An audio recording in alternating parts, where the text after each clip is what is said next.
pollution-free planet.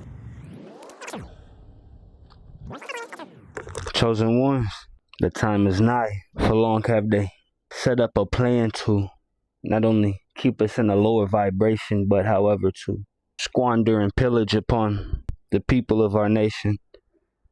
And when I speak of those who claim to be Jew, and surely we are all in the know. And so I say to you, and to my followers, and to the Lord's men, to his soldiers, to this body of people, our awareness of these facts is first and foremost alignment. Secondly, those of us who have come to build, we have come to change, we have been systemically held back purposefully in the pursuit of wicked men from their pursuit of us. These wicked men have thus created their own systems to deplete us entirely, forging themselves alliances who do seek to hunt those of us who are chosen. And they know this early from these detailed systems, these government networks. You see, this started long before many of us had ever come into existence. A deep alliance of hierarchy and power that is built on the foundations of the world. However, this foundation of which they had conceived it of, well, it all stems back to the earliest days of humanity. And it all stems back to, first and foremost, the nature of light and dark. So many of you find yourself in this contemplative state, such as I do at times.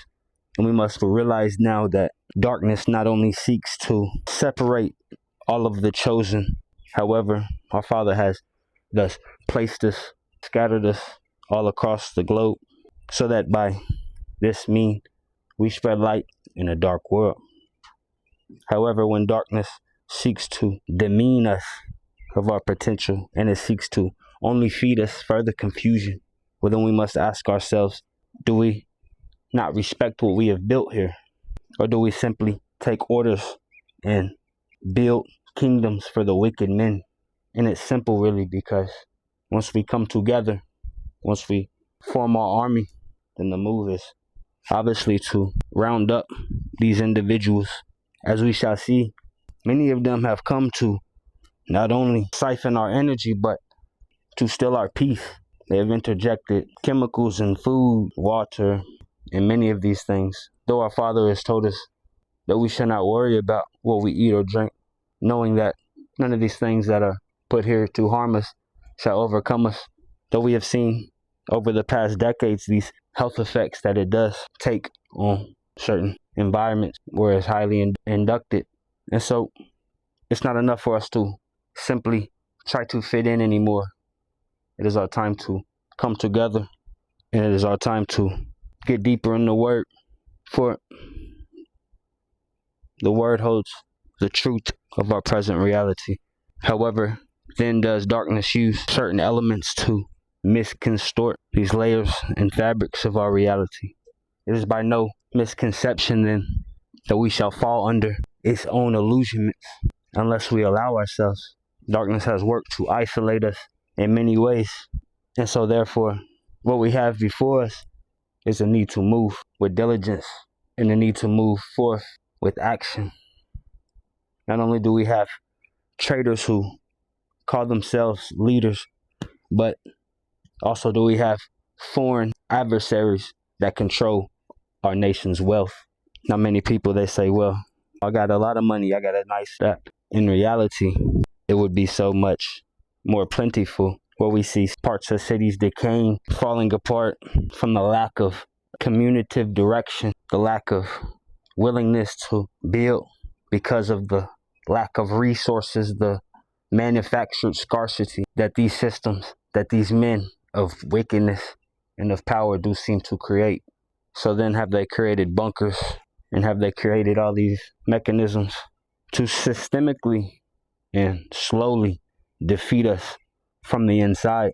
So the longer that we stay in a state of inactiveness and inattentiveness and of a contrite spirit to things that have happened before, then so much more does it create momentum for the powers around us to coalesce, feeding on that negative energy. So the first thing to stop that instance is to reclaim your mind and your peace, and to know how to let go and to forgive. Not because they deserve it, in the sense that these people came to harm you, but they didn't. However, in the sense that we are all one body. And from these things that did hurt us, they also did teach us. And they also gave us expansion. We were put in the fire, and the Lord has shown us what parts of us cannot be burned. We've been refined as gold is refined. And so with that, we must now move in a more cohesive, in a more concise way.